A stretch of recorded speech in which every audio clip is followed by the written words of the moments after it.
update bisnis Akra dan strateginya ke depan. Bagaimana bisnis Akra di situasi seperti saat ini, dan mungkin akan membahas lebih lanjut mengenai model bisnis Akra. Izinkan saya untuk memberikan sedikit brief siapa Akra. Akra merupakan perusahaan swasta yang bergerak di bidang logistik dan supply chain dan dalam mendistribusikan BBM dan bahan kimia dasar di Indonesia. Kami telah berpengalaman sejak 60 tahun, telah tercatat di Bursa Efek Indonesia sejak 1994 dengan kode Akra, dan telah masuk ke dalam beberapa indeks, salah satunya MSCI World Small Cap Index, LQ45, Kompas 100, Bisnis 27, dan MNC 36. Dan telah dimiliki publik per Juni 2020 sekitar 40,40%. Berikut ini adalah jajaran direksi dan komisaris kami yang berasal dari kalangan profesional yang telah berpengalaman di beberapa fase bisnis Akra, baik itu normal maupun resesi. Ini adalah jaringan infrastruktur logistik Akra di Indonesia.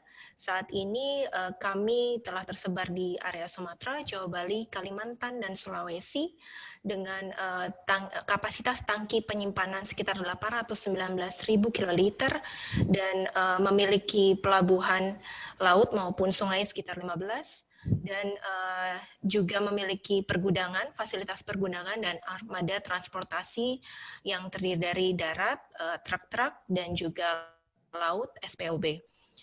Akra memiliki kekuatan utama di bidang logistik dan supply chain, dan memiliki model bisnis yang stabil dengan pengelolaan risiko yang baik, dan bisnis ini berdasarkan volume. Kami nanti juga akan menjelaskan bagaimana recurring income GP, kemudian perseroan juga memiliki neraca keuangan yang kuat sehingga dapat membayar dividen secara konsisten. Tidak hanya infrastruktur logistik, Akra juga memiliki pom bensin yang saat ini tercatat sejumlah 150 dan depo aftur 1 di Bandara Morowali. Akra berawal dari distribusi bahan kimia dasar di tahun 1960, dan dengan bertambahnya permintaan, Akra mengembangkan infrastruktur logistik dan semakin luas memiliki pengalaman di pasar Indonesia, semakin luas pula jaringan keterkaitan dengan para pemangku kepentingan. Ini membawa Akra untuk bekerja sama dengan Pelindo 3 untuk membentuk kawasan industri dan pelabuhan terintegrasi, kemudian berlanjut bekerja sama dengan BP untuk mengembangkan bisnis BBM retail dan aftur di Indonesia. Berikut ini adalah beberapa partner kemitraan bisnis Akra yang telah dijalin selama ini. Asahi Mas Chemical adalah prinsipal utama dari produk bahan kimia kita. Kami juga bekerja sama dengan Solvay dan South Pacific Viscose. Dan untuk produk BBM, kami membeli dari Enok dan juga bekerja sama dengan trader, salah satunya Trafigura. Dan belakangan ini kami juga telah menandatangani kerjasama dengan Petronas untuk mendistribusikan bahan kimia di Indonesia.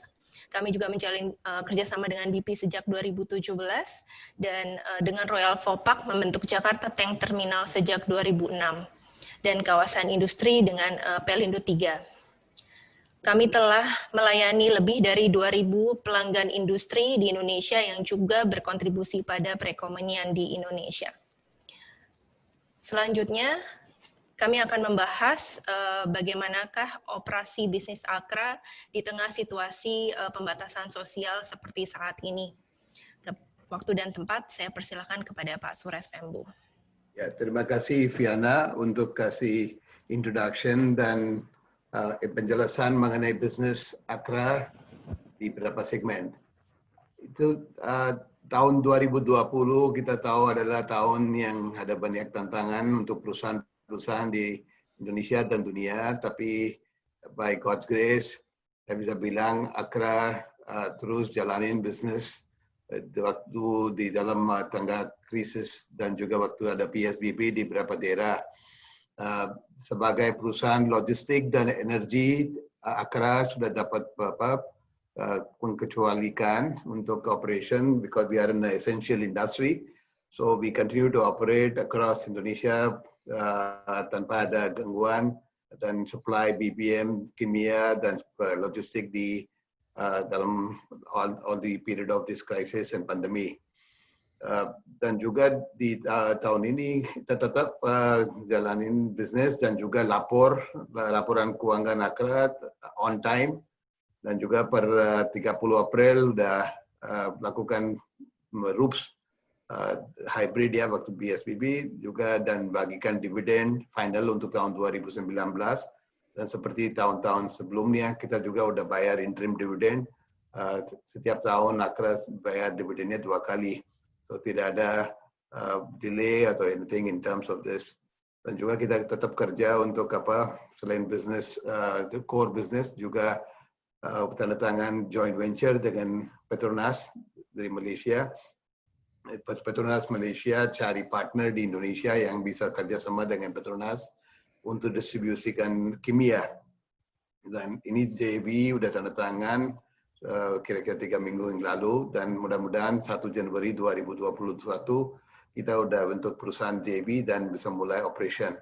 Dan juga gembira adalah kita sudah dapat ISO 9001 untuk bisnis BBM industri, dan ini juga bisa adalah pakai untuk assure our customer ya, that the supply and systemnya is top class and meeting world class itu. So basically no issues in terms of operation. So we directly go and talk about performance of Akra di tahun 2020. So bisa ke halaman 19 ya.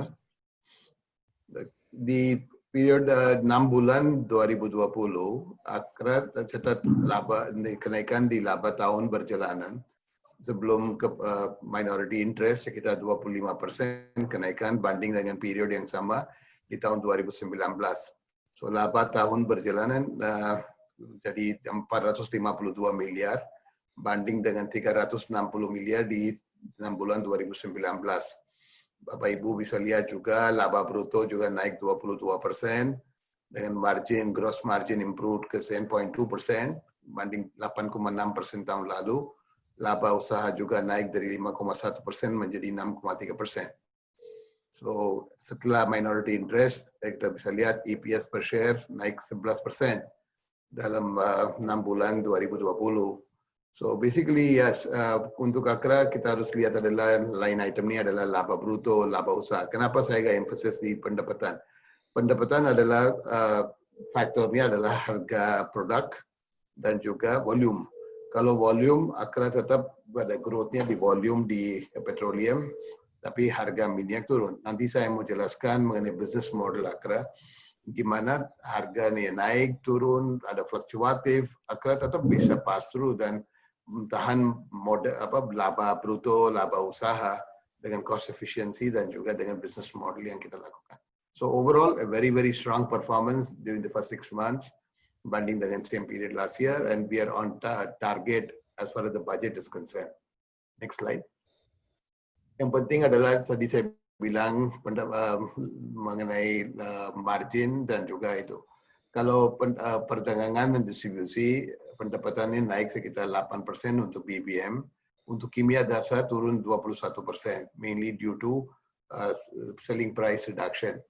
So basically kalau dilihat yang kontribusi dari kawasan industri juga sudah ada di tahun 2020 240 miliar banding dengan 10 miliar di tahun 2019.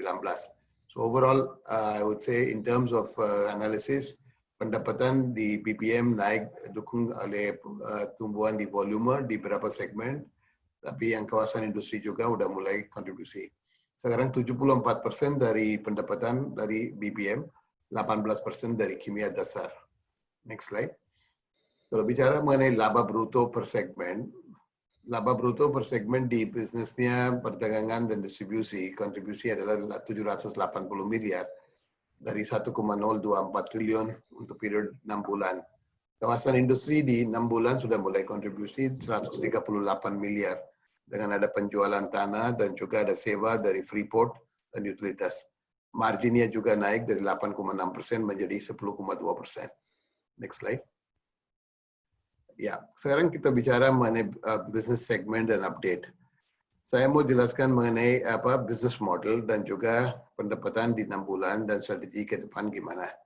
Kalau bicara mengenai bisnis kimia dasar yang AKR distribusikan, di bisnis ini adalah bisnis berbasis komisi. Artinya apa?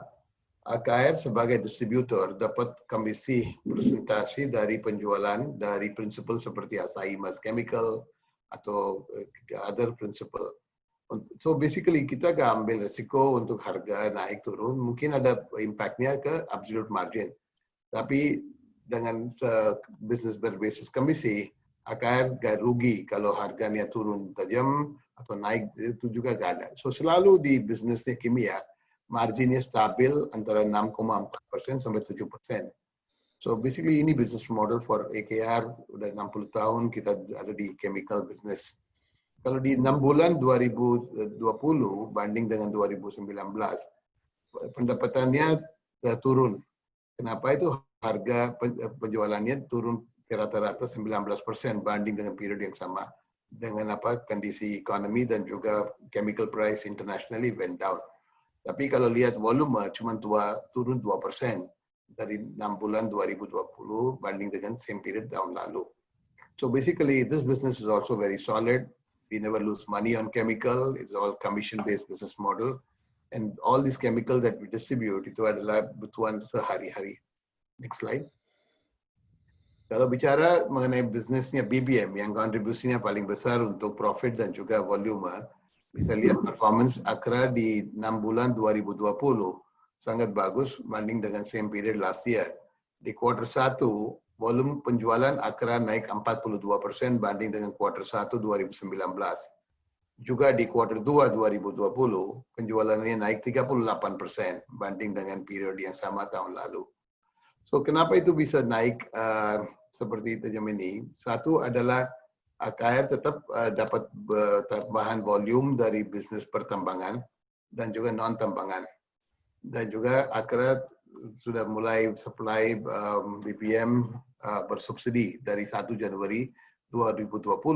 Tahun lalu kita berhenti sementara waktu ada isu mengenai formula untuk bersubsidi. So basically kalau bisa lihat di quarter 3 juga, mungkin volumenya bisa masih stabil banding dengan tahun lalu. Kenapa saya emphasis quarter by quarter? Itu juga ada seasonality.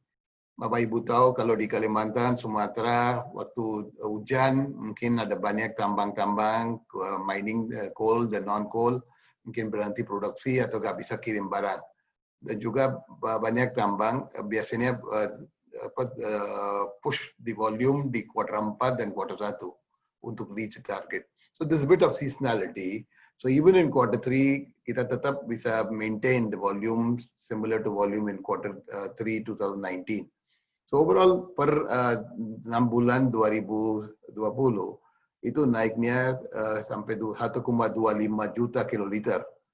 Kira-kira 50-52% dari budget atau estimasi yang kita sudah provide ke market. Kita mungkin prediksi volume tahun 2020 bisa 2,35 juta sampai 2,4 juta kiloliter atau naik sekitar 12-15% banding dengan period yang sama di tahun 2019. So basically saya bisa bilang ini very strong performance in BBM volume. Next slide. Kalau lihat yang volume tahun per tahun, ya 2017 volume BBM turun dengan komoditas, penurunan harga komoditas. Setelah 2018, volume penjualan BBM non-subsidi naik terus. Di mana itu yang paling kontribusi yang paling besar adalah di sektor pertambangan. Mana dari 2017, Bapak Ibu bisa lihat di chart di atas, sudah naik CAGR-nya sudah 28% banding dengan period yang sama di last 3 years. AKR dapat market share di beberapa coal mining, dapat new customer juga. Dan juga kita juga sekarang fokus di non-coal, seperti nickel, gold, copper. So basically kalau lihat di pie chart itu, kontribusi dari pertambangan adalah 52% dari penjualan BBM Akra, 41% adalah dari general market, dan cuma 7% adalah dari retail. So I think in terms of volume, pertambangannya naiknya tajam. Mana ada turun adalah di segmen seperti listrik, power, supply ke PLN. Dan juga adalah ke Freeport. Freeport, Bapak Ibu tahu, udah 2-3 tahun, sekarang sudah mulai transisi dari overground to underground mining. 2021 dia sudah mulai mining di underground. So basically ini juga adalah satu segmen yang turun dalam 2 tahun, tapi pasti dari 2021 ada segmen itu bisa growth-nya juga. Kita juga sekarang fokus untuk jasa bunker dan kebunan dan segmen-segmen yang mana ada volumenya masih growth-nya oke dan marginnya lebih bagus. So basically this segment you can see volume sudah mulai baik, sudah ada volume growth dan pertambangan juga ada growth-nya di dalam 3 tahun terakhir. Next slide. Ya, ini juga bantu dari alokasi yang kita dapat untuk FAME. Seperti Bapak Ibu tahu, Indonesia sekarang sudah mulai implementasikan biodiesel formula, mana semua solar yang jual industri atau untuk retail harus sudah campur dengan 30% FAME atau biofuel yang produksi dari CPO ya. 70% bisa impor, 30% FAME kita beli dari lokal industri lokal, dua-duanya kita campur dan supply ke semua pelangganan sebagai blended mix B30. Tapi untuk itu kita harus dapat jatah atau alokasi dari Menterian untuk FAME. Kalau saya lihat di table, Akra selain Pertamina, Akra yang dapat alokasi FAME yang paling besar, 725.000 di tahun 2020. Itu sudah naik dari 490.000 yang dia kasih waktu kuartal 3 2019. Kuartal 1 sudah naikin ke 725.000. Selain Akra bisa lihat yang semuanya kecil-kecil. So basically dengan alokasi 725.000, kita bisa supply nilai setara biodiesel 2,4 juta. Tadi saya bilang target tahun ini 2,35 sampai 2,4. Dengan ini pasti kita yakin bisa supply solar dan kita kejarin volume untuk capai target. Next slide. Mungkin ini adalah satu topik penting yang saya mau jelaskan. Banyak orang tanya gimana adalah impact dari harga minyak atau di dunia atas pendapatan AKR atau performance AKR. Kita tahu dari Februari setelah COVID ya harga minyak sudah turun tajam hampir $20 MOPS-nya. Ada Brent dan NYMEX sampai minus ya. Dan sekarang udah mulai naik.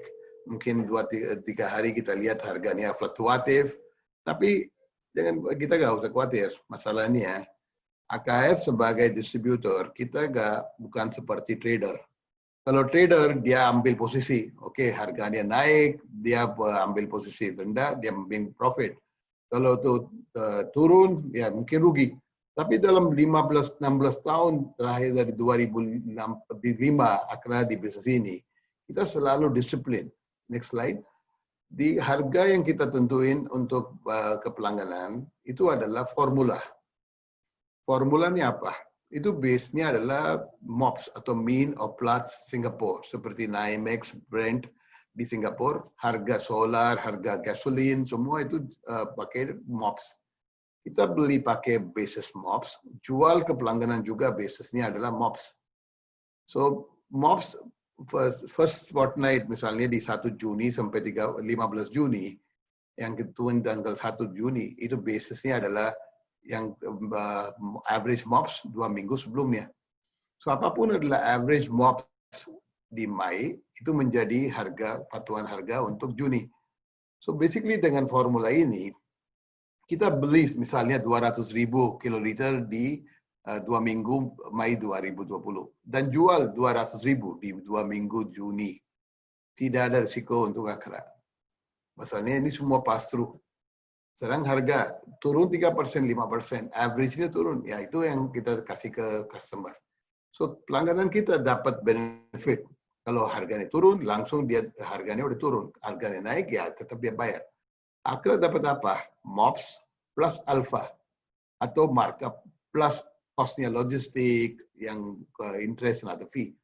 So dengan yang business model Akra, mana kita bisa pass through semuanya. juga maintain zero net open position. Setiap periode kita gak ambil posisi atau mungkin resiko. Dan juga selalu waktu kita jual dalam rupiah, ambil forward cover dan opsi. Ini adalah 3 disiplin yang kita selalu lakukan di Akra. Kenapa itu marginnya Akra tetap bisa grow. Banyak analis dan juga investor tanya, oh harganya naik turun dan marginnya naik turun. Bapak Ibu harus lihat adalah berapa kita dapat sebagai rupiah per liter. Ya, nilai rupiah per liter atau absolute amount yang kita dapat berapa? Itu yang kita selalu maintain. Antara 550 rupiah sampai 650 rupiah, 700 rupiah per liter. Kenapa itu juga bisa fluktuatif? Itu adalah weighted average. Mungkin pelangganan yang besar, kita dapat margin lebih rendah, tapi volumenya besar. Dengan ini, tadi saya jelaskan, di 6 bulan, pendapatan bisa naik 25%. Dengan satu volumenya grow, kita tetap bisa maintain margin. Di kuartal 3 juga saya bisa bilang, dengan tren yang saya lihat, marginnya sudah masih maintain dan sudah mulai baik. So basically, yes, energy prices, oil prices has an impact on AKR revenue. Tapi dengan business model yang kita lakukan, terus itu does not have a big impact in terms of our margin. So more important is volume untuk petroleum business. Next slide.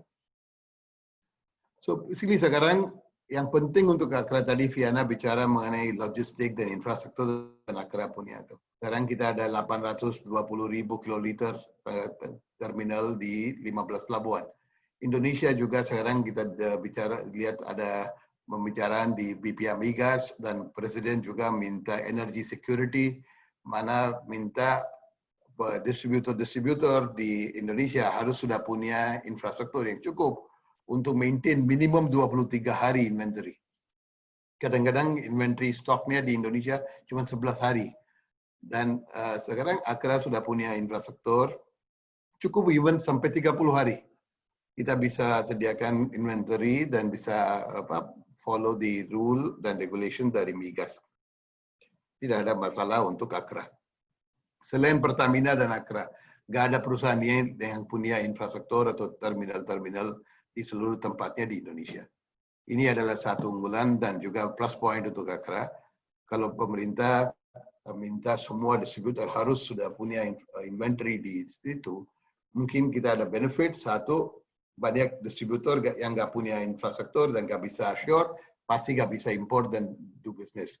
Yang kedua, bisnis seperti di Akra punya Jakarta Tank Terminal, pasti demand untuk terminal bisa naik. Next slide. Tadi saya bicara mengenai kawasan industri dalam waktu 1 tahun terakhir dari Juli, kontribusi ini juga udah baik. Bapak Ibu bisa lihat grafnya 2017.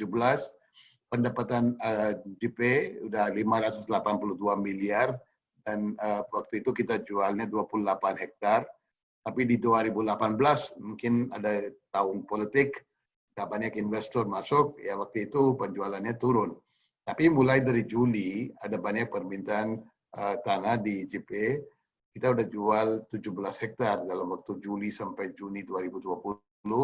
Sekarang dari Mei 2019 kita sudah sewa tanah ke Freeport, sudah dapat lease rental income untuk proyek smelter dan juga udah bangun smelting. So ini juga adalah satu area yang mana ada kontribusi dari industrial estate. Ke depan ini bisa menjadi satu segmen besar untuk KKR juga. Next slide.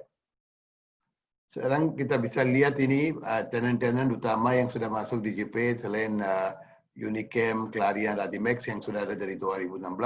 Sudah ada Nippon Indosari, itu yang sari roti pabrik yang paling besar di Jawa Timur.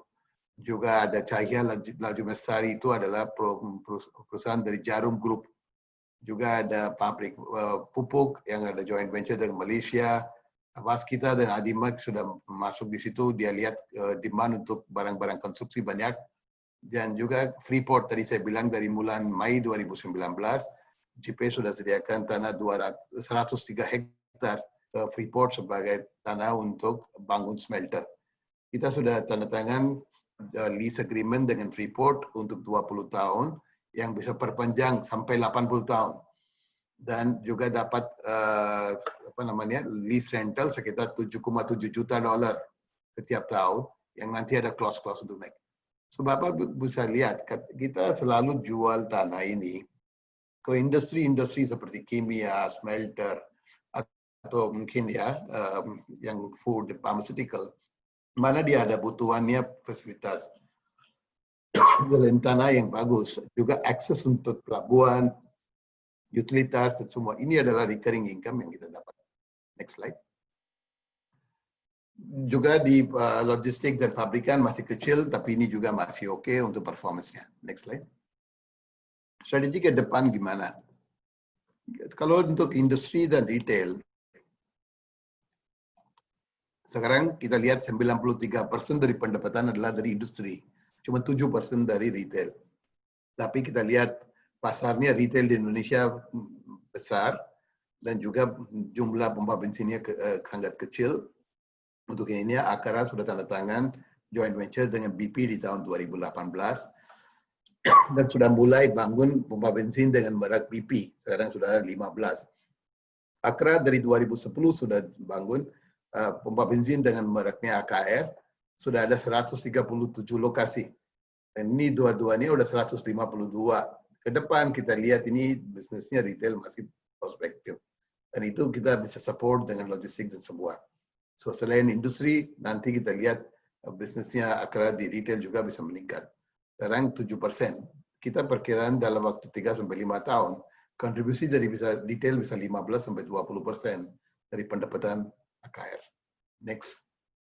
Kalau bicara mengenai retail, tadi saya bilang di Indonesia mungkin ada berapa macam itu.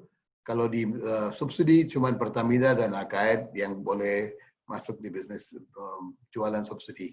Kalau untuk BBM umum non-subsidi, ada berapa kompetitor seperti Shell, ada Total, Vivo.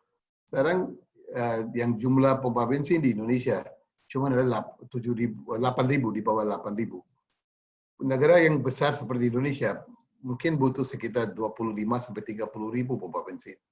Sekarang ada banyak pompa bensin yang udah mulai buka di daerah-daerah, including mini pompa bensin ada berapa. So basically kita lihat BP dan lihat di Indonesia sebagai pasar yang besar dan opportunity besar. Next slide. So basically kita lihat yang permintaan bensin di Indonesia juga ada perkiraan bisa naik dari 35 juta menjadi 60 juta kiloliter dalam waktu 10 tahun. Dan tadi saya explain Indonesia mungkin jumlah pompa bensin per jumlah populasi masih sangat kecil. So ini juga adalah opportunity ke depan. Selain jualan non-subsidi, AKR juga participate di BBM satu harga dengan pemerintah untuk jualan di daerah TKT, terjauh, terpencil, dan juga ada itu ya. Kita sudah ada pompa bensin yang di TKT juga. Next slide. Kalau lihat yang dalam 6 bulan yang terakhir, waktu sampai bulan Februari, penjualan BP AKR terus meningkat 6%. Tapi waktu PSBB turun sekitar 46% dari puncak. Tapi good news adalah setelah PSBB dan sekarang ekonomi sudah buka, penjualan di bulan Agustus sudah capai 82% dari puncak di Februari. Mudah-mudahan kalau nggak ada masalah lagi di third, fourth quarter, volume penjualan di BBM retail juga bisa grow lagi, seperti yang kita udah lihat di sini. Next slide. Juga yang kita ada joint venture dengan BP untuk Aftur di Sulawesi. Itu juga dalam Maret, April belum ada aktiviti, tapi kita lihat Juli, Agustus setelah banyak pesawat sudah mulai masuk di IMIP dan juga Manado, sekarang penjualan Aftur juga udah mulai baik. Next slide. Juga untuk kimia, tadi satu strategi yang kita lakukan adalah untuk tanda tangan satu joint venture dengan Petronas. Petronas punya proyek banyak di ASEAN. Dan sekarang dia juga ada pabrik, satu proyek di Johor, namanya Rapid, yang mana ada refinery dan juga petrochemical project. Petronas lihat AKR sebagai partner yang kuat untuk logistik dan supply chain untuk distribusikan banyak bahan kimia. So satu ada produk adalah metanol. Kenapa kita pilih metanol? Sekarang dengan inisiatif pemerintah untuk kenaikan B40 mungkin di tahun 2022, permintaan metanol bisa naik tajam. So dengan ini Indonesia sekarang impor banyak metanol juga. So satu produk yang kita mulai adalah metanol, nanti kita juga mau masuk di beberapa produk lainnya. Selain Petronas, kita juga sekarang distribute dari Asahi, dan Asahi juga terus tambah capacity. Next slide. So basically ini adalah biasanya kimia dasar itu growth-nya sekitar 1,3 sampai 1,5 kali. Next slide. Kalau lihat yang infrastruktur tadi saya bilang kita terus investasi di tank terminal dari 600.000 di 2014 sekarang udah 2.819. Kalau pemerintah nanti minta kita harus sediakan 23 atau 30 hari kita siap. Dan di kuartal 3 di Jakarta Tank Terminal sudah ada tambahan 100.000 kiloliter. Dan ini sudah mulai operasi di kuartal 3 2020. Terminal ini pakai selain Akra juga dari Shell, dari Total, dari perusahaan-perusahaan lain juga pakai terminal ini untuk supply ke semua retail dan industri di sini. Selain dapat bisnisnya dari margin industri, kita juga dapat dari sediakan fasilitas logistik ke selain Akra, ke BP, ke Shell dan semuanya. Ya, next slide. So basically kalau ini adalah bisnis mengenai distribution thing, kalau sedikit penjelasan mengenai JP, banyak orang udah tahu mengenai project ini udah 6 tahun. Tahap 1 udah hampir selesai, 795 hektar dari jumlah 1.761 hektar. Pelabuhan tahap 1 udah selesai dan operation dari tahun 2016. Kita sekarang udah masuk ke tahap 2, 265 hektar dengan fasilitas untuk tambahan pelabuhan dan juga other facility. Next slide. Ya, satu lagi news gembira adalah sekarang yang jalan tol langsung sambungin ke JP udah hampir 95% sudah selesai. Nanti ada akses langsung ke JP ke jalan tol. Itu konstruksi sudah itu jalannya Krian, Legundi, Bundar dan Manyar. Mudah-mudahan itu tahun 2021 udah hampir selesai, nanti udah bisa operate. Dengan ini, JP udah menjadi satu kawasan industri yang sudah punya akses untuk pelabuhan kedalaman, tol, nanti ada rencana untuk sambungin ini dengan kereta juga. Pemerintah juga udah approve untuk bikin feasibility study. Mudah-mudahan dengan semua ini, JP bisa menjadi satu center infrastrukturnya kuat dan juga itu. Dan juga di JP bisa kedalamannya udah hampir minus 14 meter. Nanti ada rencana untuk dredging lagi ke minus 16. Dan ini kapal-kapal besar juga bisa masuk. Next slide. Next. Ya, tadi saya bicara mengenai phase 1, Bapak Ibu bisa lihat banyak perusahaan udah mulai masuk. Kita jual tanah dengan base harganya sekitar $150 per square meter. Marginnya bagus 55-60%. Dengan apa yang berencana AKR dan Pelindo untuk develop project ini, pasti itu penjualan dari lahan kontribusi ke Akra dan JP sangat krusial. Next slide. Ya, ini adalah satu gambar itu yang banyak informasi mengenai project smelter, projectnya jadi, nggak jadi. Bapak Menteri sudah kunjungin 3 minggu yang lalu ke JP. Waktu itu beliau sudah lihat inspeksi progress project smelter di JP dan beliau sudah instruksikan harus proyeknya harus cepatin dulu dan sebelum 2023 Parlemen juga sudah tentuan harus sudah bangun smelter sudah jalan. So tidak ada masalah mengenai apa namanya certainty smelternya jadi atau tidak.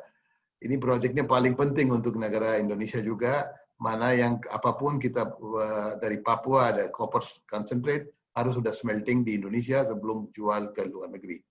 Dan proyek ini hampir $3,5 miliar yang lakukan Freeport, tapi untuk tanah dan fasilitas kita sudah mulai siapin. Next slide. Ini tahap 1, semua utilitas sudah hampir selesai. Next slide. Untuk support proyek seperti smelter project, kita juga rencana perpanjangan dermaga. Yang dermaga pertama udah 500 meter, sekarang kita tambah lagi 500 meter. Next slide. So itu bisa lihat, ini kalau di JP bisa terima kapal yang besar. Ukurannya hampir 65.000, 70.000. Kalau udah bridging ke minus 18 bisa 120. Kalau Surabaya sekarang masih 25.000. So basically ini sudah jadi satu tempat untuk kapal-kapal besar juga bisa masuk. Next slide. ini adalah satu gambar untuk ekspansi yang kita lakukan. Nanti yang tulisannya Jetty saat ini, itu nanti ada Jetty juga untuk Freeport. Freeport aja minta 6 juta metrik ton kargonya masuk dan keluar. Sekarang proyek ini udah hampir 1,6 juta handling. Dengan Freeport dan ada tambahan berapa industri, kapal-kapal banyak yang udah masuk di sini. Ini juga adalah satu source untuk kontribusi ke revenue. Next slide. So ini sekarang kita juga masih proses untuk JP bisa menjadi proyek, sekarang udah proyek nasional, tapi kita juga minta kalau bisa tentuin sebagai kawasan khusus ya untuk teknologi dan manufaktur, itu bisa bantu juga untuk tarik investor dari luar negeri dan dalam negeri dan kasih semua fasilitas yang kita ingin kasih ke semua investor. So ini adalah saya ceritakan mengenai bisnisnya Akra dan itu Bapak Ibu bisa lihat. Sekarang Akra dari cuman distributor kimia udah jadi paling private sector distributor paling besar di petroleum, dan business model Akra sudah sangat strong business model dengan risikonya kita bisa kelola baik, dan itu bisa lihat profitability dan juga kontribusi dari semua segmennya masih oke. Dan di tahun 2020 tetap kita targetkan growth-nya profit antara 13-15% banding dengan quarter tahun 2019. Dengan performance di 6 bulan 2019 kita masih yakin bisa deliver growth performance di tahun 2020. Sementara saya berhenti dulu, ada pertanyaan Q&A, nanti kita bisa jelaskan mengenai balance sheet dan juga valuation Akra. Pak Suresh, sepertinya nanti Q&A-nya di terakhir saja, Pak. Terakhir ya. Jadi nanti kita langsung kita discuss langsung Q&A. Ya. Saya lanjutkan, Pak. Ya, terima kasih. Oke, Viana. Ya, sekarang kalau lihat neraca keuangan dan cash Akra itu bisa bilang masih kuat.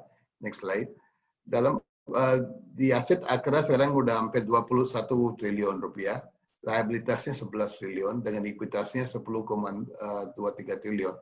Tapi net gearing Akra masih rendah 36%. Di tahun 2017-18 kita sudah divestasi aset-aset yang ada di China dan sudah repatriasi sekitar 6 triliun rupiah. Dan ini kita invest selain di JP dan proyek-proyek retail, kita juga bagikan dividen ke pemegang saham. So basically masih rendah, kita punya equity dan semua ratio-ratio masih kuat. Dan tadi saya lihat itu adalah next slide. Saya lihat return on equity dan asetnya juga udah bagus. Tapi yang paling important kita lihat adalah di neraca AKR. Sekitar 25% dari aset AKR ada sekarang di JP. Ini adalah satu prospek yang bagus untuk waktu kita jual dan monetize aset ini. Selain kita bisa dapat cash flow yang kuat. Tapi yang satu hal yang saya mau highlight di sini adalah semua investasi di JP itu pakai shareholder money. Tidak ada sama sekali pinjaman dari bank. Selain cuma 100 miliar sekitar untuk bangun electricity. So basically project ini sangat risk management is very efficient. Pelindo dan AKR waktu dibangun project ini, beli tanah, bangun infrastruktur, semua pakai equity, Pak. So basically, this is a very big thing that is there in IKEA balance sheet. Kita bisa jual 30-50 hektar per tahun. Kontribusi 25% dari profit bisa dari thing.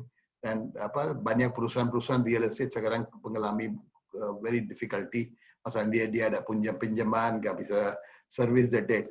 Kalau Akra dan Pelindo sudah bilang nggak ada debt sama sekali di JP. Dan juga working capital Akra selalu kita pakai supply credit.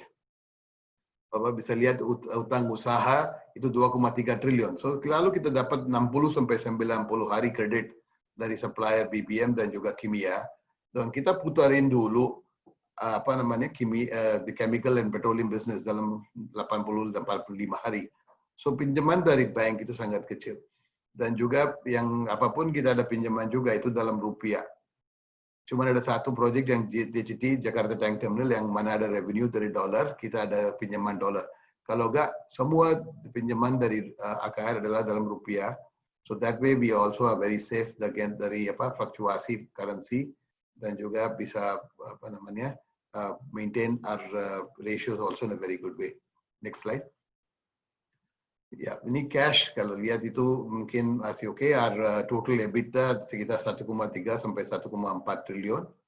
Dan di first quarter kita juga lakukan buyback saham dari pasar untuk support stock price. Masih kita lihat ada banyak opportunity for the share price to go up. We'll discuss that. Next slide. Yang mungkin dividen itu juga satu hal yang saya mau highlight. Akra selalu bayar dividen dan bisa lihat dalam 4 tahun ini sudah bayar antara 47% sampai 62% dari profit. Di tahun 2017-18 profit yang kita dapat dari divestasi di China sudah bagikan ke pemegang saham. So biasa dividen policy adalah bayar minimum 30%. Tapi bisa lihat rata-rata bayarnya 45-50% lebih lah. So cashnya kuat dan kita selalu bagi dividen yang konsisten. Next slide. Dan mungkin sementara saya mungkin minta Pak Salman Ali bisa explain mengenai valuation Akra. Over to you. Thank you, Pak Suresh. I just covered the 3 slides on how the market has been valuing AKR. So the first slide is on price to earning ratio. And if you look at the blue chart, the AKR used to trade at a price to earning of about 20 to 25 times. And if you look at today, I've used the price of 2,850. So based on this share price, we are trading at around 13 times. So we are almost trading at about half of the PE multiple that we used to trade. And the green diamond that you see in this slide, this is the peak PE in a given year based on the peak price. So at peak, we used to trade even above 30 times earnings. And the red diamond is the lowest. So the lowest multiple that AKR used to trade was around 15 to 20 times. And our current multiple based on our first half earnings is even below than the trough multiple that AKR used to trade between 2016 to 2019. Next, please. This is the price to book ratio.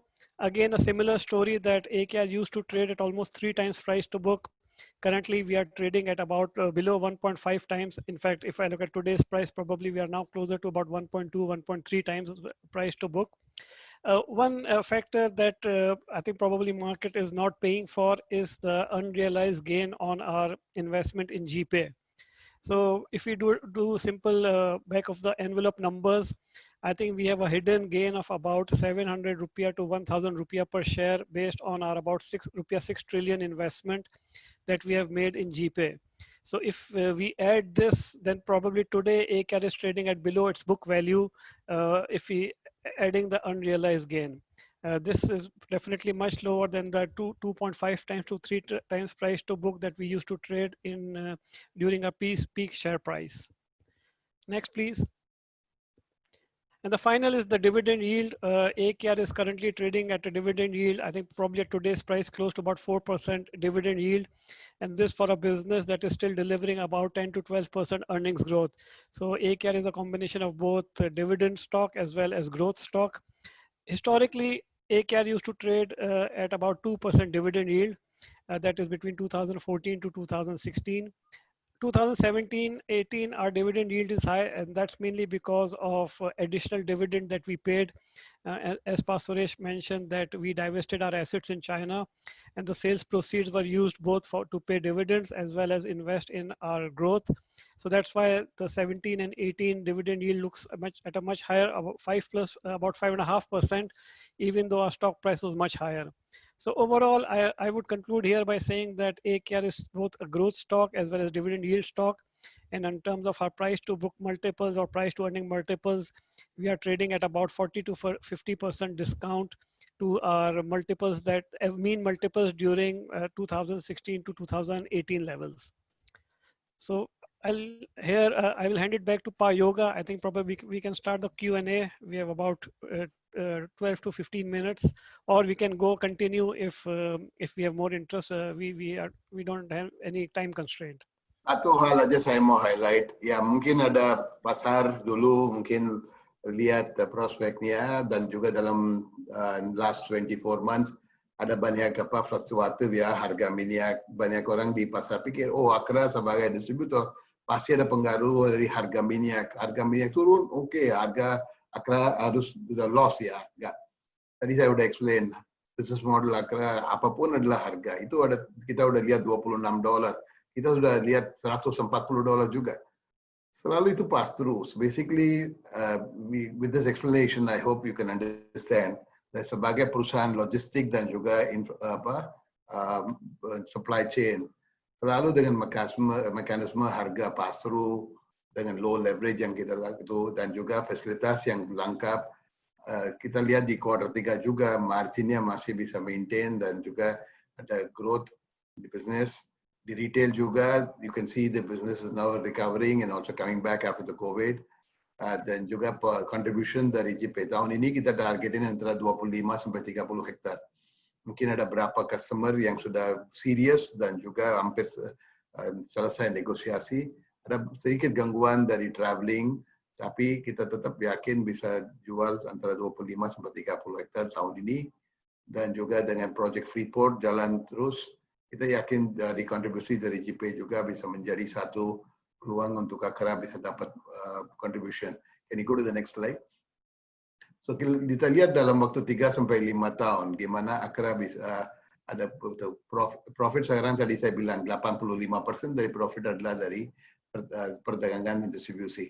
Tapi dengan contribution JP sekarang yang 7%, kalau bisa jual 25-30 hektar dan ada dari proyek-proyek utilitas sudah dalam 2023-2024 kita bisa lihat itu JP bisa kontribusi 25%.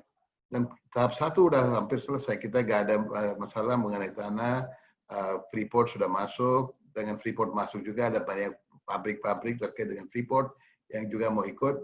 Dia lihat dengan copper, ada nickel dan semua. Kita lihat ke depan itu bisa menjadi satu industrial estate untuk EV, electric vehicle, battery technology. Itu adalah target kita. Dan dengan ini, saya yakin Akra bisa grow tetap kita 13-15% CAGR dalam waktu 3-4 tahun tanpa ada requirement untuk debt, ya juga bisa bagi dividen. So this is basically the short term to medium term outlook untuk Akra. Dan juga ada opportunity dari retail dan juga aftur yang Akra sudah sekarang kerjasama dengan BP. Dan juga sekarang ada Petronas. So all these are all the growth engines of AKR as we go to the next couple of years. Thank you.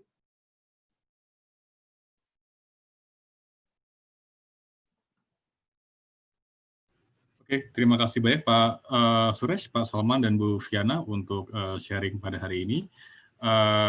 Sekarang kita ada di sesi tanya-jawab.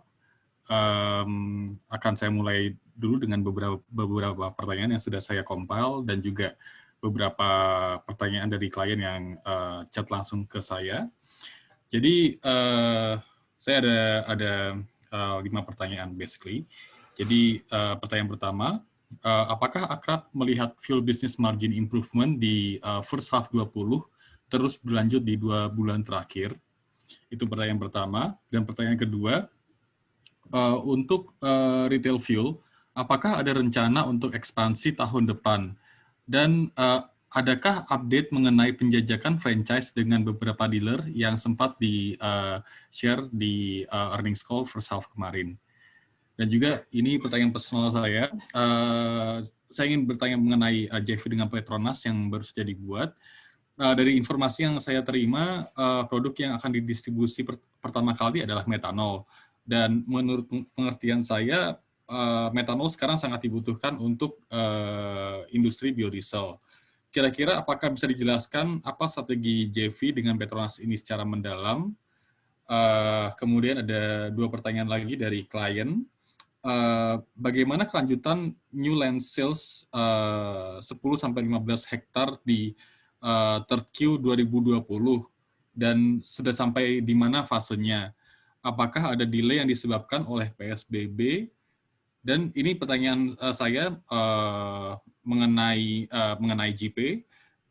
Apakah laba bruto mix 2023 yang mencapai 25% dari total gross profit Akra menganut asumsi 30 hektar land sales per tahun yang sempat di-share beberapa waktu tahun lalu. Dan ada pertanyaan terakhir juga dari klien. Apakah bisa di-share FAME suppliers yang di-link dengan Akra? Jadi itu saja pertanyaannya. Terima kasih. Kalau ada yang miss, silahkan tanya ke saya, Pak. Akan saya repeat lagi. Saya mungkin jelaskan satu persatu. Kalau yang margin di kuartal 3 2020, kita tetap yakin margin bisa maintain similar to quarter 2 dan quarter 1 ya. Actually, maybe it can also improve compared to the same quarter, rupiah per liternya. Margin persentase bisa naik turun sesuai dengan harga minyak. Tapi kalau bicara rupiah per liter, kalau saya lihat trennya di Juli dan Agustus, marginnya we are maintaining and actually improving the margin. Like we show you the volume chart juga, we'll be able to maintain the volumes same quarter last year. So basically, we have not seen any erosion dari marginnya di kuartal 3 2020. Even in retail, di mana ada penjualannya turun, untungnya adalah pemerintah dan juga semua pihak Pertamina AKR kan turunin harga waktu PSBB, itu bisa juga bantu untuk kompensasi lower volume. So basically volume and margin in quarter 3 also looks still quite good and comparable to the margin di quarter 2 2020. Kalau bicara mengenai retail, yes, tahun ini kita dulu ada rencana buka sekitar 15-20 pompa bensin di BP, tapi ya dengan COVID dan juga ada investment decision-nya sedikit delay, ya mungkin kita postpone itu ke 2021. Tapi yang mengenai dealer offer franchisee, ya I can also announce that we already have 2 dealers who have signed up and they're now constructing the pompa bensin. Ini kuartal 1 2021 sudah buka dengan dealer. Dengan ruling dari pemerintah harus 80% dari pompa bensin adalah dari dealer offer, dealer ke kodo, company owned dealer offer atau dealer owned dealer offer. Dan 20% company owned. Itu kita mau capai dalam waktu 5-6 tahun. So basically ini untuk franchisee sudah already sudah mulai, ada 2 yang sudah tanda tangan dengan konstruksi sekarang. Kita juga ada rencana untuk masuk di daerah mini petrol station dan lain-lain. So tetap on track. Kita ada targetnya 10 tahun bisa buka 350 pompa bensin BP. I think we should be able to meet and also improve on that one. Some delays are there because of COVID. Tapi saya bilang ini loss-nya, we are not incurring any loss on the venture. Actually, the margins are improving on the retail at this point in time. And volume juga udah hampir 85-90% dari puncak di bulan Februari. Yang mengenai question mengenai Petronas, ya Petronas sebagai perusahaan petrochemical itu bukan petroleum lagi ya. Petroleum kita ada dengan BP dan juga business sendiri. Kalau chemical, kenapa Petronas pilih AKR? Dia juga udah cari 3-4 tahun cari-cari partner di Indonesia yang mana dia bisa partner dengan untuk supply chemical. Ya tadi Bapak bilang mengenai biofuel. Ya itu adalah satu area yang mana ada kebutuhan metanolnya, sangat ada banyak demand. So basically we are looking at importing and distributing methanol. Already AKR juga ada supply methanol dari beberapa source. Dengan masuk Petronas, ya ini joint venture mana AKR dapat 51%, Petronas Chemical 49%. So basically we will be marketing methanol to various customers. Petronas juga udah punya banyak client base yang mana dia supply dari import. So basically dengan joint venture ini, ya kekuatan antara Petronas Chemical dengan AKR logistik dan marketing, kita very confident that this will be a good venture going forward. So in addition to making margin on the Petronas methanol sale, AKR juga dapat margin dari logistik dan juga dari terminal dan other fees lah.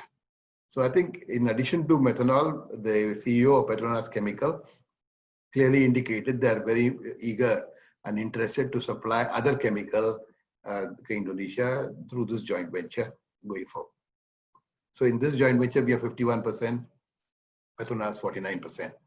Bicara mengenai supplier dari FAME, tadi kita lihat alokasi dari pemerintah adalah 724.000 kiloliter ya.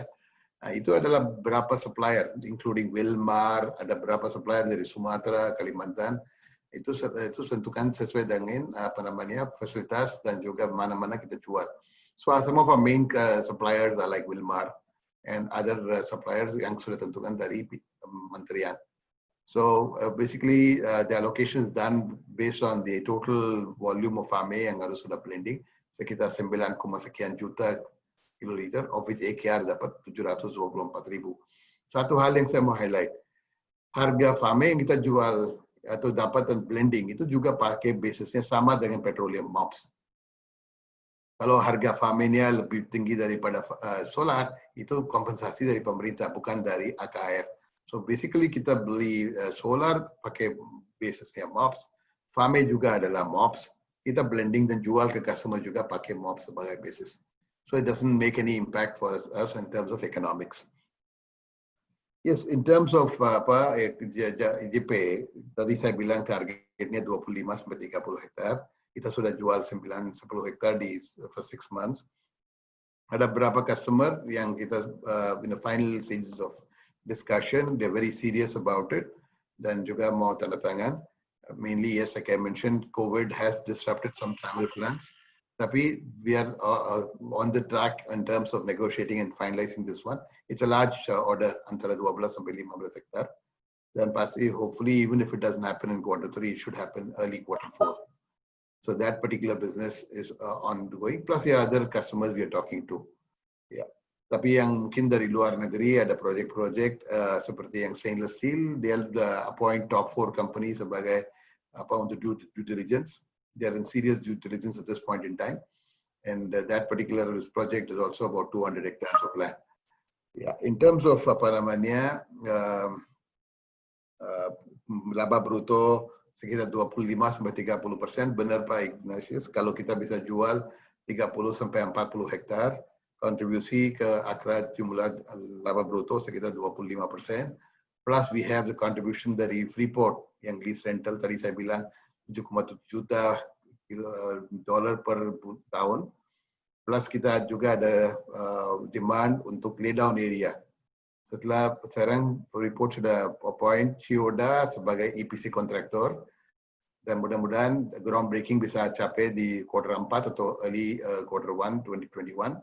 So they would require more than 100 hectares of land untuk laydown. Itu juga bisa menjadi satu source of income. Plus itu, I'm sure ya, the total land area di JP adalah sekitar 1.700 hektar. We have a long way to sell this land.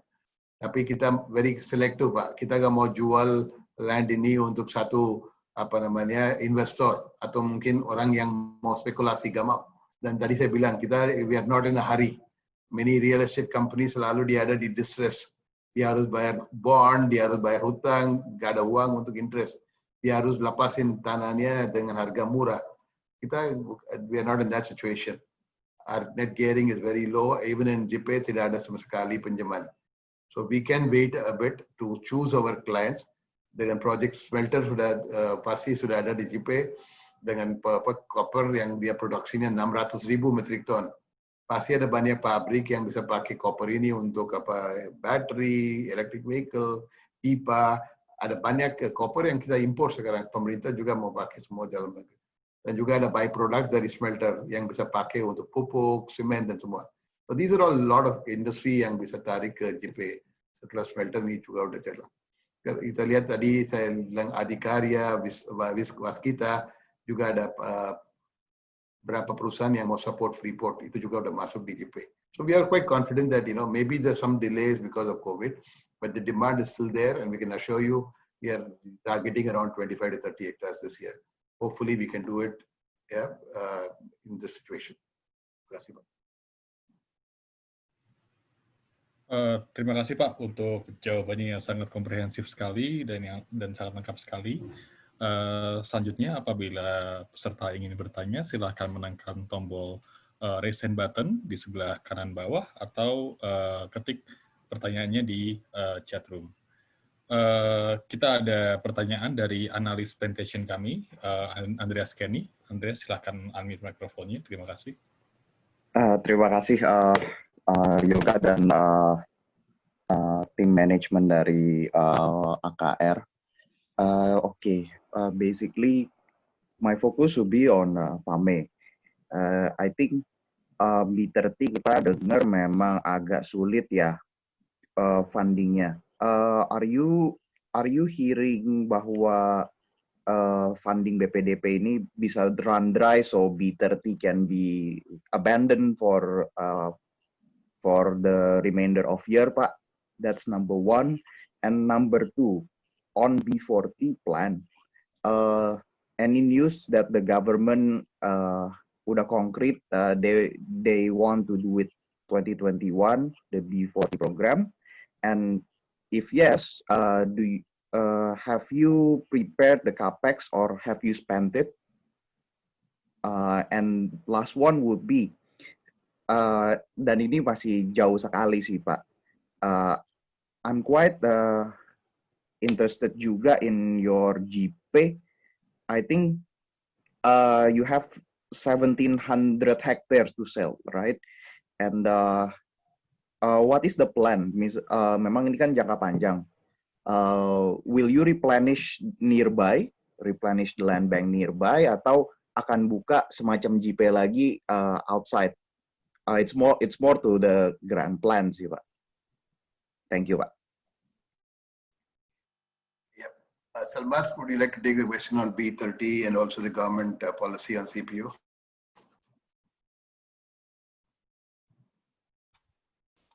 Yeah, on the B30 side, I mean, like from what we understand, this is a sort of a flagship project for Pa Jokowi and his government. So for them to now suddenly abandon it, because I think they need, from what we read from the broker estimates, that the shortfall for the rest of the year is roughly around 5 trillion rupiah, depending upon what assumption one takes for the CPO and the diesel price. So for government to roll back, it's a flagship program just because of a shortfall of 4 to 6 trillion rupiah seems highly unlikely. And I think, as you know, that even recently from what we have been reading, they have recently reallocated the quota and they still remain committed to B30. So we don't see any changing as far as the B30 is concerned. I think B40 is more of, from what we understand, is more for 2022 than 2021. So probably, I think because they're still testing, it's in testing stage, they're testing the equipment, whether or not it can run on B40. So probably if they have a budgetary constraint, maybe they will defer B40 to 2022 definitely, and they will continue with B30. But at the end of the day, for AKR, whether it's B30, B40 or B0, we are not affected, because for us, the price of diesel and price of FAME is the same. And so that is how we do the blending. And whatever the issue is, this is between the government and the CPO producers. But as far as we are concerned, we are still maintaining the B30, and as for us, there's been no change in the government policy. Ya, untuk tambahan Pak, untuk storage facility, you asked about the infrastructure and capex. Sekarang AKR sudah punya fasilitas di Surabaya, di Jakarta, dan all the terminals. So wherever the solar is being sold, when the fuel leaves our depot, itu sudah blended Pak. Kalau enggak, kita ada penalty. The Jakarta Tank Terminal, that 100,000 kiloliters I said, which will be commissioned in Q3. We also building 85,000 of gasoline dan 15,000 biofuel.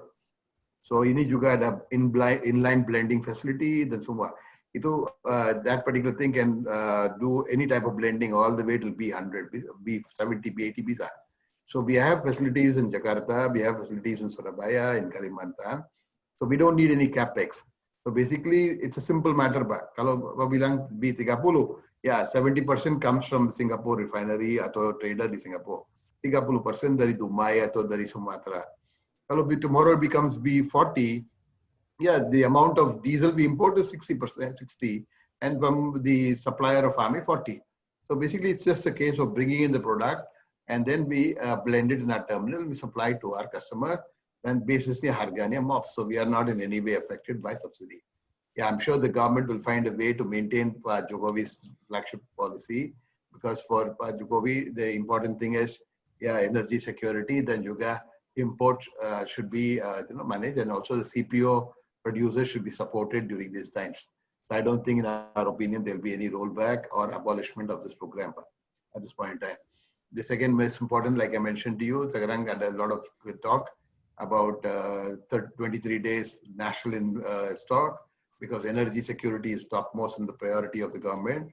And digitalization. So they want to control the usage of subsidized fuel. AKR dari 2010 sudah lakukan digitalization, semua pompa bensin AKR sudah digital. Kita bisa lihat satu persatu transaction who's using. So the government wants to directly control everything and also provide direct subsidy. I think these are all flagship policies of the government, and I don't think they will roll back this one. So as far as GPay is concerned, this is a project of 1,700 hectares.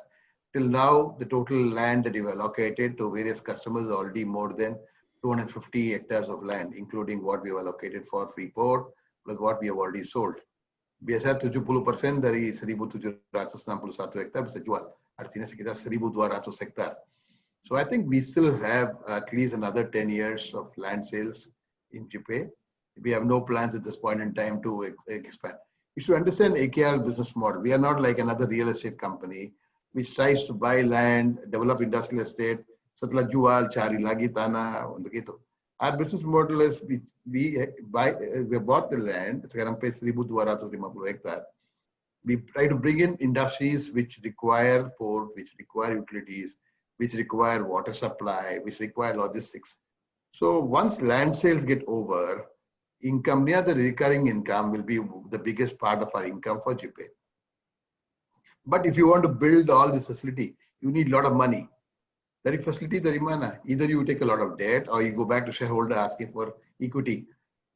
Tapi Pelindo dan AKR bilang, okay, fine, we sell the land, use the proceeds of the land to buy more land, and also develop all these utilities. So kita gak ada rencana untuk raise debt at the GPay level to a very exorbitant, very difficult level, or come back to shareholders of AKR asking for money.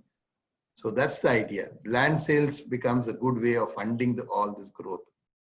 So I think the 1,700 hectares, till 2030, we still have land sales.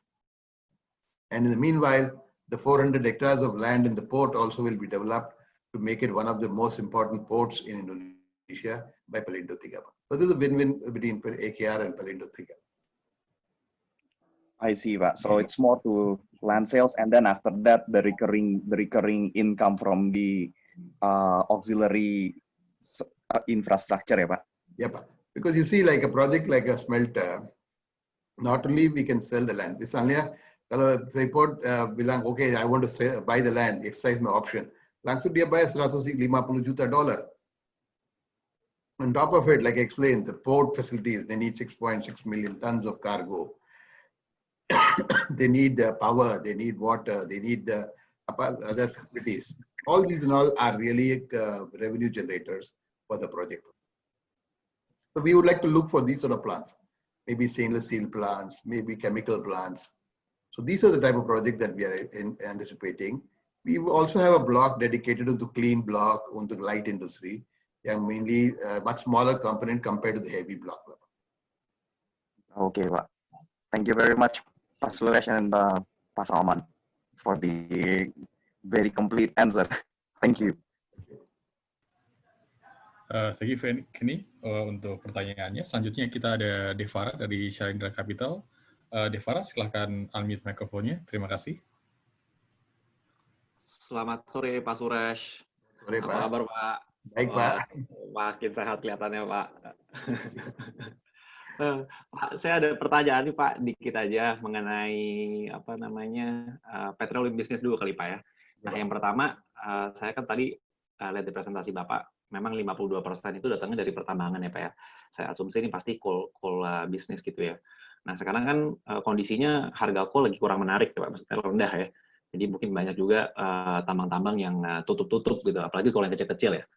Mungkin Akra kliennya besar-besar, jadi produksi jalan terus kali Pak ya. Cuman kira-kira dampaknya ini apa sih Pak dari turunnya harga coal sama petroleumnya, kebutuhan petroleum dari tambang-tambang ini Pak? Itu udah kerasa belum sih Pak ke Akranya gitu? Apakah mungkin mungkin mereka tetap beli karena ada kontrak yang panjang, tapi mungkin pembayarannya yang ya, dimundurin atau mungkin dikasih bisnis yang lain gitu Pak untuk compensate pembayaran yang telat gitu misalnya. Itu satu Pak. Nah yang kedua mengenai buyback di 2020 Pak.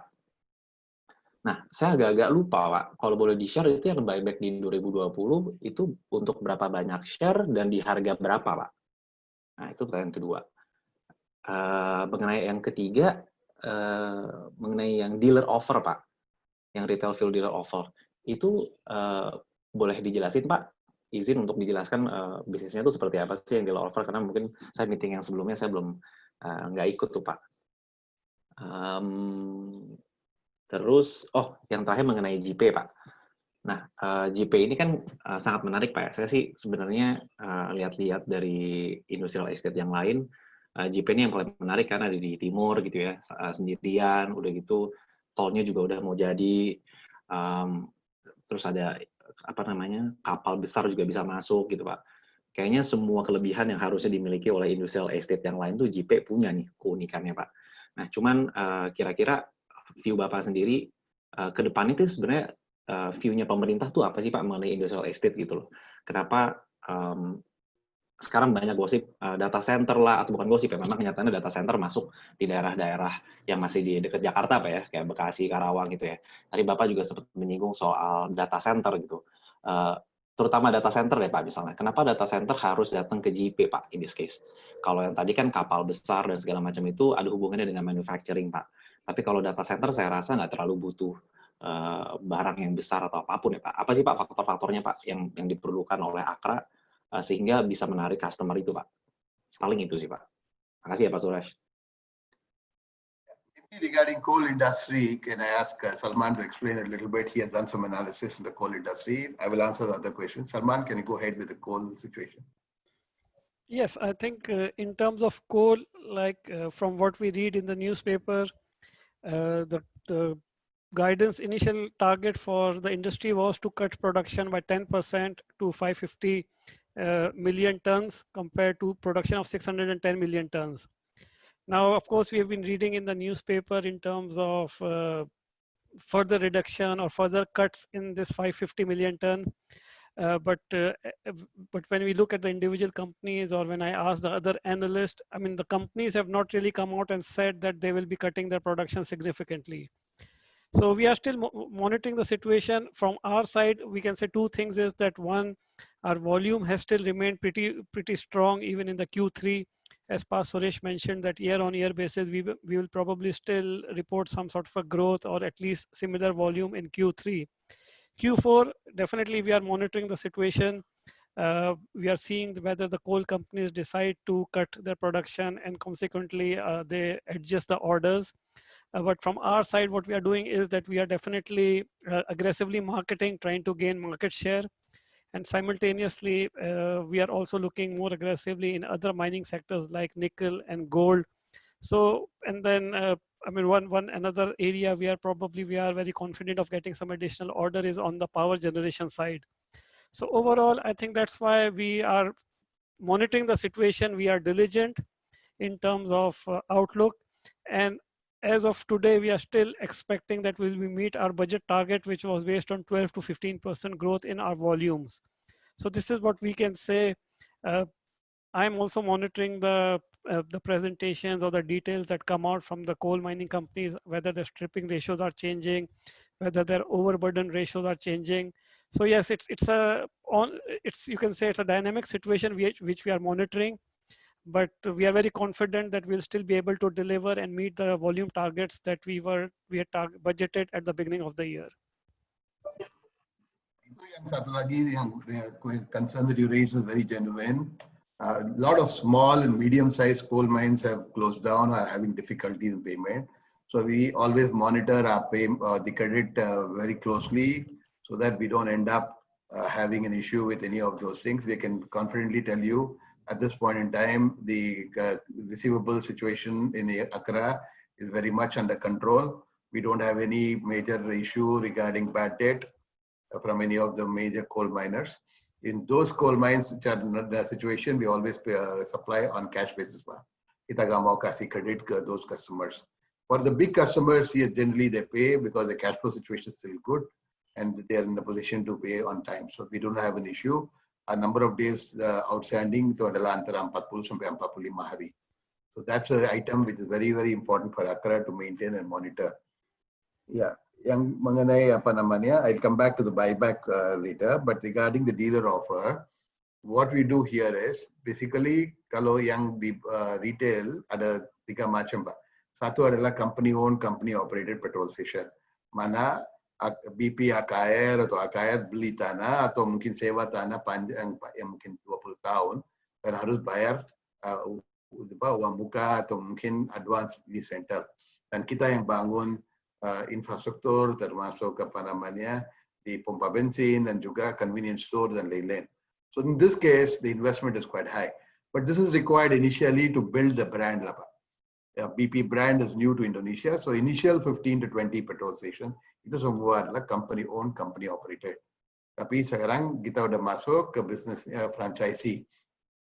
Normally in the business of franchisee, either there are 2 types of franchisee. Satu adalah orang yang memiliki tanah, yang juga mau invest untuk bangun pompa bensin dan operate the station. Itu namanya dealer owned, dealer operated. Mana investasi dari perusahaan Accra itu sangat kecil. Cuman kita support untuk apa namanya branding, kita support untuk apa namanya supply BBM dan juga ensure the quality of supply. In this case, yeah, depending upon the investment, the dealer gets rupiah per liter, yang mungkin antara somewhere around 700 rupiah to 1,000 rupiah per liter, depending upon the investment. Ada satu lagi yang mana dia bilang itu adalah kodo. The dealer jadi operator. Yeah, he doesn't invest much in terms of the facility. So basically, yeah, we have various types of model. Di Indonesia biasanya sekitar 90% dari Pertamina station juga adalah dealer owned or company owned dealer operated model. Cuma 10% adalah company owned, company operated. So this we already have a couple of dealers already appointed who have invested on the land or they're investing in terms of the facilities. So going forward, this will be more of a capital light. Satu lagi agak unik untuk BP AKR pompa bensin adalah kita ada convenience store. Setiap pompa bensin BP AKR ada Alfamart petrol station. Juga ada Castrol bike point. Juga ada kopi tuku, kopi kenangan. Kenapa kita mau invest ini? Business model BP itu adalah sekitar 30-40% dari profit dari pompa bensin adalah dari non-fuel. Selain jual gasoline 90, 92, 95, kita juga ada banyak orang yang masuk ke pompa bensin. Satu untuk isi bensin dan juga untuk minum kopi, Pak. At the same, I'll tell you, in one of our petrol station in the BSD area, satu hari bisa 2,500 cup coffee, Pak, yang jual. I believe one of the biggest sales of coffee anywhere in the world, 2,500 cup coffee. So this becomes a crowd puller. Dan juga the environment in a petrol station is different from what you find normally dulu, Pak. Dulu I know petrol station is to be full of fume, dirty. People would not go to have coffee. Sekarang banyak ke pompa bensin BP untuk minum kopi, beli barang-barang yang makanan dan semua nih, Pak. So this is how we are delivering this one. I would like to share here. In the future, this could be a very good base for us to introduce EV. Sekarang pemerintah bilang dalam waktu 3-4 tahun mau introduce electric vehicle, charging points. Ya, waktu mau recharge your car or your vehicle, ya, sit and drink your coffee. So this is the business model that is now evolving in pompa bensin across the region. And that's why BP is a pioneer in this sort of a thing. So I think this is very important to note that basically we are building a business model which will be attractive untuk dealer to cooperate and operate with us. And all these petrol stations, if you visit some of the petrol stations in Tangerang atau mungkin di Cikarang, Tangerang, even in the pompa bensin on the toll road ke Bandung, kalau Bapak lihat di kilometer 72, ada pompa bensin BP, bisa lihat di situ. Ada Alfamart, ada kopi kenangan, itu semua sangat luas, with Moshola, very clean toilets, similar to what you see in Europe. So this is the model that we are promoting in Indonesia. Yang bicara mengenai apa namanya data center di JP, yeah, this is another growth area we see. Because we see sebagai lokasi JP bisa accommodate big size ship. So one of our strategies in the future would be when we have a power plant, and we want to develop gas-fired power plants, deliver gas to the industrial estate, dan juga ke daerah-daerah di situ. There is an opportunity to even enter LNG business.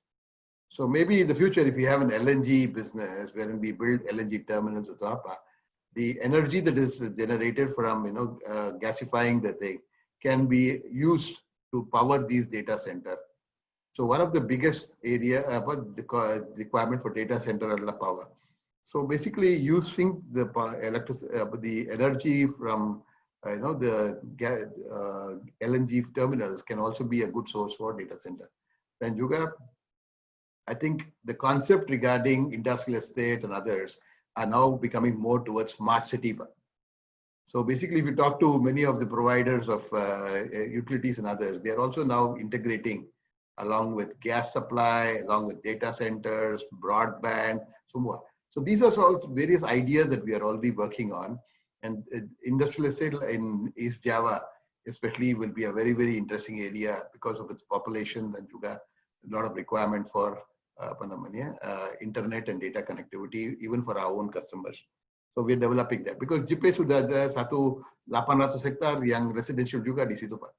So basically, these are all some of the ideas that we're talking about in terms of data centers. In terms of cash buyback, stock buyback, yeah, according to OJK program, yeah, we announced the buyback because we saw that the stock price, like Salman explained right now, came down very steeply. It was not really, justified because the fundamentals of the company is solid. The board of directors of AKR and also a majority shareholder believe that the valuation is much better. So we supported the stock by doing the period of 3 months. By though we had announced about 500 billion rupiah would be the amount we allocate for buyback, we did not utilize the entire thing. We just only a portion of it was utilized, and we have a period of another 2 to 3 years where we can decide to float the stock back into the market. So it is not in the intention of making money, but to provide support to shareholders who want to exit and also for the valuation. So I think total amount that we spent in terms of that, we bought about 61 million shares. We bought about 61 million shares in the stock buyback, and the value I think is less than 118 billion or 120 billion. So this is more of a support to be provided to Accra stock and also provide liquidity at that critical time. So basically, this stock buyback program was also helped also to bring back valuation. There is still a long way to go. As we explained here, the business sound fundamentals are very good. We are not in any distress situation. We continue to operate even the COVID situation, and all segments are still doing quite well. Thank you. Terima kasih banyak Pak Suresh. Terima kasih Pak Salman. Thank you, Pak. Oke, terima kasih Devara untuk pertanyaannya, dan terima kasih Pak Suresh dan Pak Salman untuk menjawab pertanyaannya. Selanjutnya apabila ada yang bertanya, silakan menekan tombol raise hand button atau tulis di chat room.